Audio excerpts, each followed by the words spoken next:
तो नमस्कार मेरे प्यारे प्यारे मीठे मीठे रसगुल्लों और रसमलाइयों। फाइनली आप यहाँ पर देख सकते हैं हमारे हाथों में आ गया है आपका माध्यमिक परीक्षा 2022 कक्षा 10वीं के विषय हिंदी का 25 अप्रैल होने वाला आपका 100% जो रियल पेपर है, देख सकते हैं हमारे हाथों में आ चुका है। अभी मजा आएगा ना। अभी बच्चों को सूचित किया जाता है कि अभी पेपर लिखना शुरू न करें। अभी थोड़ी देर में यहाँ से सवालों के सही जवाब दिए जाएंगे। इस साल के पेपर में कोई भी बच्चा फेल नहीं होगा, क्योंकि नकल कराने का ठेका हमने लिया। जी हाँ, पूरा पेपर देखिए हमारे में हाथों में आ चुका है। यहाँ पर आप देख सकते हैं सारी कोडिंग वगैरह आपको देखने को मिल जाती है। यहाँ पर आप देख सकते हैं टोटल आपके 23 क्वेश्चन है, 8 पेज आपके रहने वाले हैं, है ना।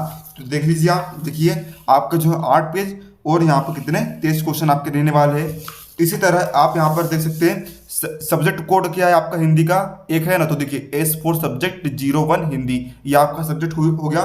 इसी तरह देखिए आपको हर पेज में जो है सब्जेक्ट कोड देखने को मिल जाएगा। सेंटर कोड आपका ये दिया गया है, ठीक है। तो आप देख सकते हैं हर सेंटर का अलग अलग कोड यहाँ पर रहेगा, ठीक है। तो देख सकते हैं आप यहाँ पर देख सकते हैं पूरा कोड आपको यहाँ पर कोडिंग वगैरह दी गई है, जिससे इसके रियल पेपर की पूरी पुष्टि यहाँ पर हो जाती है, ठीक है। पूरा फुल सोल्यूशन आपको इस वीडियो में यहाँ पर देने वाला हूँ। ये देखिए आपका 4था पेज हो गया, ये आपका 5वां पेज हो गया। इसी तरह आपका यहाँ पर देख सकते हैं 6वां पेज, ये आपका 7वां पेज और ये आपका 8वां पेज। तो विद्यार्थियों यहाँ पर आपको जो है इसका फुल सॉल्यूशन आपको इसी वीडियो में यहाँ पर देने वाला हूँ। यकीन मानिए यदि आप इस पेपर को पूरा रट लेते हो तो आप जो है 25 अप्रैल के पेपर में 80 में से 80 नंबर लेकर जो है भोकाल मचाकर आने वाले हो। रहा नहीं जाता, तड़प ही ऐसी है ना।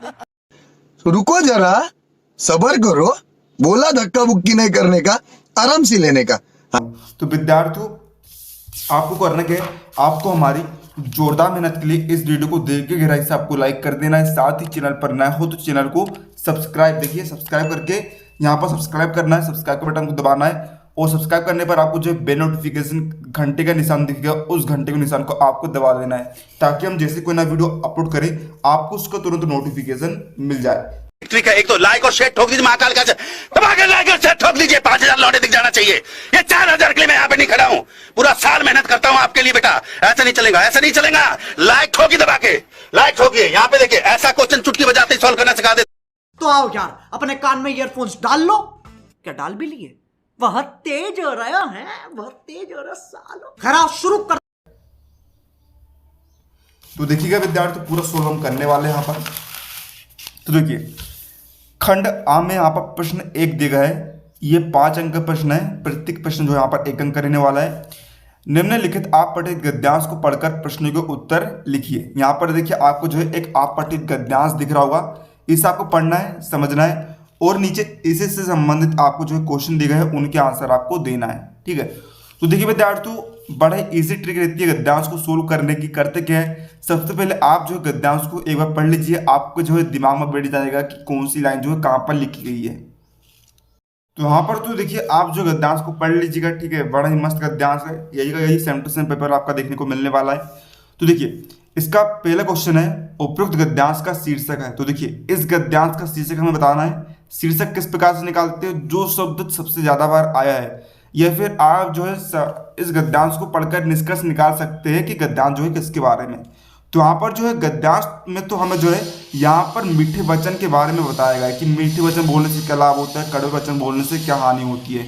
तो इसका यहाँ पर ऑप्शन दिया है बाणी से हानि, ऑप्शन बी दिया है वाणी की महत्ता, ऑप्शन सी दिया है आपको पाषाण और पुराण, ऑप्शन डी आपको दिया है व्यवहार की उदासीनता। तो विद्यार्थियों इसका करेक्ट ऑप्शन यहाँ पर आएगा क्या, वाणी की महत्ता जो है इसका करेक्ट ऑप्शन यहाँ पर आ जाएगा।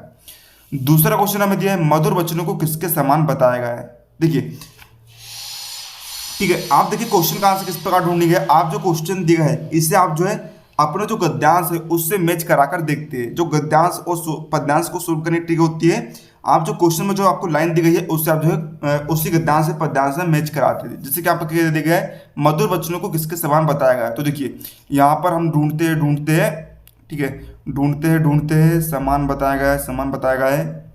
तो देखिएगा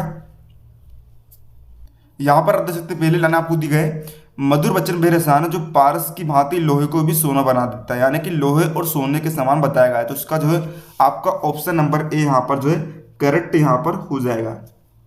इस प्रकार सोल्व करना है। तीसरा में दिया वाणी की बस में प्राणी जगत कैसे व्यवहार करता है, तो देखिए यहीं पर आपको दिया हो वाणी की बस में, ठीक है। तो हाँ, वाणी के बस में देखिए यहीं पर दिया है मनुष्य की तो बात ही क्या, पशु पक्षी भी उसके बस में हो, उसके साथ मित्रवत व्यवहार करने लगता है ना, मित्रता वाला व्यवहार करने लगता है। यानी कि इसका जो है ऑप्शन नंबर सी आपका करेक्ट, ऑप्शन नंबर सी आपका करेक्ट यहाँ पर हो जाएगा। ठीक है, अब देखिए क्वेश्चन नंबर 4 में दिया है, इसी प्रकार आपको सोल्व करना है। आप करना क्या है, क्वेश्चन को जो है वहीं पर आपको ढूंढना है, मैच कराना है, आपको वहीं पर आंसर मिल जाता है। क्वेश्चन 4 में दिया है कटु वचन की किससे तुलना की गई है। चलिए मैं आपको डायरेक्ट आंसर दिखा देता हूँ। इसका आंसर आएगा यहाँ पर कटु वचन की तुलना की गई है कांटों से।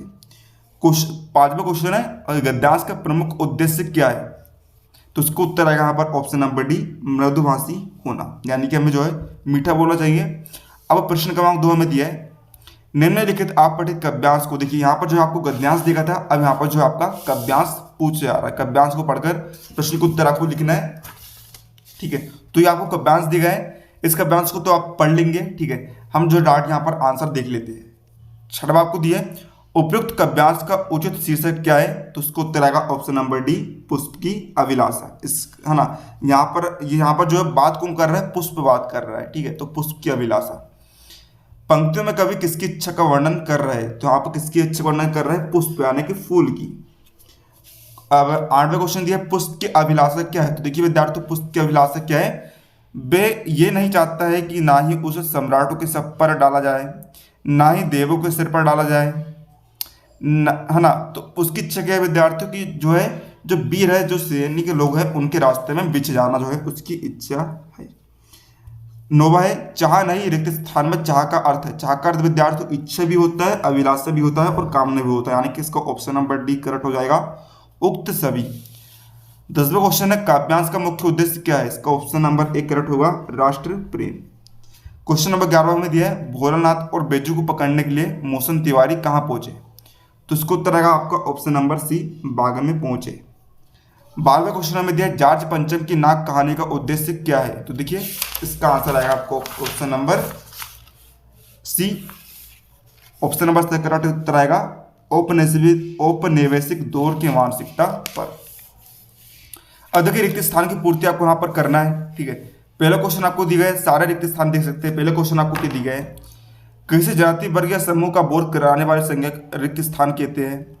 पुरुषवाचक सर्वनाम के रिक्त स्थान भेद होते हैं।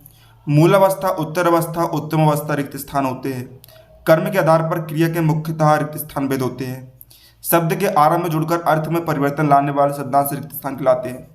कृदंत और तद्धित है रिक्त स्थान। ठीक है, तो देखिए प्रश्न 2 से लेकर आपको आखिरी तक के उत्तर जो आपको नेक्स्ट पार्ट में प्रोवाइड कराए जाएंगे। ठीक है, जिसका लिंक आपको डिस्क्रिप्शन बॉक्स में दे दिया है, कमेंट बॉक्स में आपको दे दिया है। तो आप जो है इस वीडियो में पहले पूरा पेपर देख लीजिए, नेक्स्ट पार्ट में आपको जो है यहाँ पर इसके आंसर आपको प्रोवाइड करा जाएंगे। तो आपको जो है ना डिस्क्रिप्शन में लिंक मिल जाएगी प्ले लिस्ट की। ठीक है, तो देखिए प्रश्न 3 आपको दिए निम्नलिखित अति लघुत्तरात्मक प्रश्न को उत्तर आपको यहाँ पर लिखना है।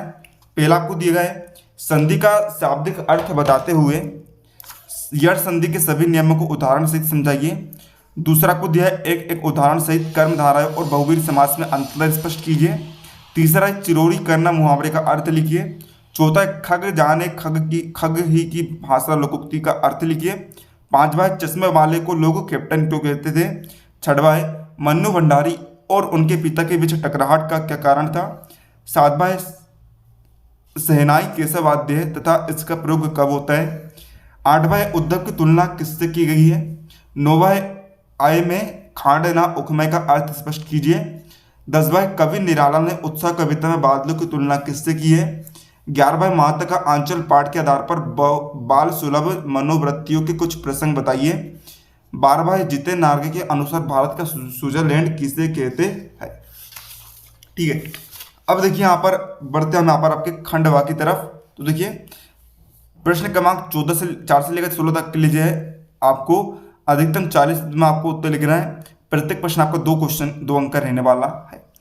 तो प्रश्न 4 आपको दिया गया है मूर्ति के पास से गुजरते हुए अंत में हालदार साहब क्यों भावुक हो उठे थे। 5वां गर्मियों की उमस भरी शाम को बाल गोविंद भगत शीतल और मनमोहक बना देते थे कैसे। 6वां लेखक ने सेकंड क्लास का रेल टिकट लेने का क्या कारण बताया? लखनवी अंदाज पाठ के आधार पर स्पष्ट कीजिए। 7वां क्वेश्चन है, बिस्मिल्लाह खान की काशी और सेनाई के संग भावनात्मक स्थिति का वर्णन करो। प्रश्न 8 है, उदो तुम हो अति बड़ी भागी में निहित व्यंग्य को स्पष्ट कीजिए। 9वां है, गागा रीति से कवि का क्या आशय है? 10वां है, अट नहीं रही कविता का क्या संदेश है? 11वां है, कन्यादान कविता का निहितार्थ लिखिए। 12वां क्वेश्चन है यहाँ पर, मेहतारी के हाथ से खाने पर बच्चों का पेट भी भरता। उक्त कथन के आधार पर माता का आंचल पाठ में खाना खिलाने के ढंग को लेकर माता के तर्क को स्पष्ट कीजिए। 13वां है, शासक वर्ग या फिर सरकारी तंत्र और कार्य प्रणाली पर जॉर्ज पंचम की नाक रचना में किस प्रकार व्यंग्य किया गया? 14वां है, पहाड़ों पर रास्ता बनाने के दुस्साध्य कार्य का वर्णन यात्रा वृत्त साना साना हाथ जोड़ी रचना में किस प्रकार हुआ है? प्रश्न 15वां है, मन्नू भंडारी अथवा रामवृक्ष बेनीपुरी का जीवन व कर्तव्य परिचय संक्षेप में लिखिए। 16वां है, सूर्यकांत त्रिपाठी निराला अथवा ऋतुराज का जीवन व कर्तव्य परिचय संक्षेप में लिखिए। अब यहाँ पर जो आपका खंड से आ जाता है, तो प्रश्न 17 से लेकर आपको 19 तक में जो है 3 अंक वाला क्वेश्चन है। ठीक है, तो देखिए यहाँ पर 17 में आपको दिया निम्नलिखित पठित गद्यांश की सप्रसंग व्याख्या कीजिए। तो आप जो है यहाँ पर गद्यांश देख सकते हैं। ओके, देख लीजिए आप गद्यांश। टर्नओवर यानी कि आपको जो है पन्ने को पलटाना है। इसका अध्याय में देखिए आपको जो है ये वाला गद्यांश आपको दिया गया है, तो आप जो है पूरा यहाँ पर देख सकते हैं।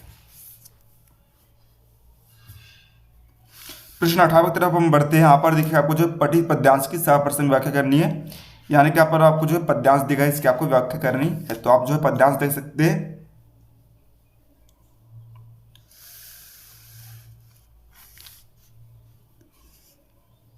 प्रश्न 19 में दिया, सन्यासी न होने पर भी बाल गोविंद भगत को साधु क्यों कहा गया है? विस्तृत वर्णन करें,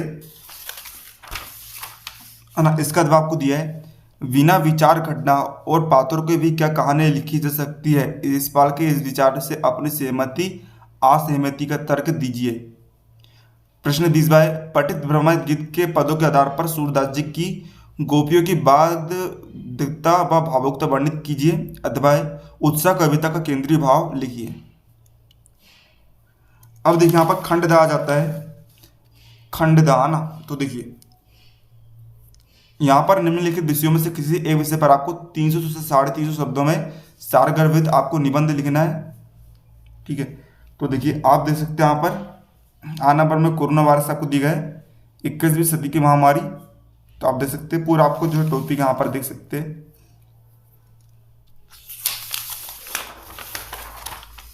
तो आप यहाँ पर जो है सारे टॉपिक आप देख सकते हैं, किसी एक विषय पर आपको करना है। और यहाँ पर देखिए प्रश्न 22 आपको दिया है, स्वयं को अपने विद्यालय की हॉकी टीम का कप्तान मानते हुए विद्यालय में खेल सुविधा बढ़ाने का निवेदन करते हुए प्रधानाचार्य को प्रार्थना पत्र आपको लिखना है लगभग 300 शब्दों में। इसका अगला क्वेश्चन है, पढ़ाई हेतु छात्रावास में रह रहे अपने छोटे भाई को पत्र लिखकर कोरोना वायरस संक्रमण से बचाव हेतु विभिन्न उपायों की जानकारी दीजिए। प्रश्न 23वां दिया है, विद्यालय के वार्षिकोत्सव के अवसर पर विद्यालयों द्वारा निर्मित हस्तकला की वस्तु की प्रदर्शनी के प्रचार हेतु लगभग 50 शब्दों में एक विज्ञापन लिखिए। इसका अथवा यातायात अथवा परिवहन अधिकारी की ओर से सड़क पर वाहन संबंधी सावधानी से चलाने का एक सार्वजनिक विज्ञापन 25 से 50 शब्दों में लिखिए। तो इस प्रकार विद्यार्थियों आपको जो पूरा कंप्लीट पेपर हमने देख लिया है। नेक्स्ट पार्ट की लिंक आपको डिस्क्रिप्शन बॉक्स में दे दी गई, सभी पार्ट का आप सोल्यूशन दे सकते हैं। मिलते हैं आपको अगले किसी नए वीडियो में, तब तक के लिए जय हिंद जय भारत।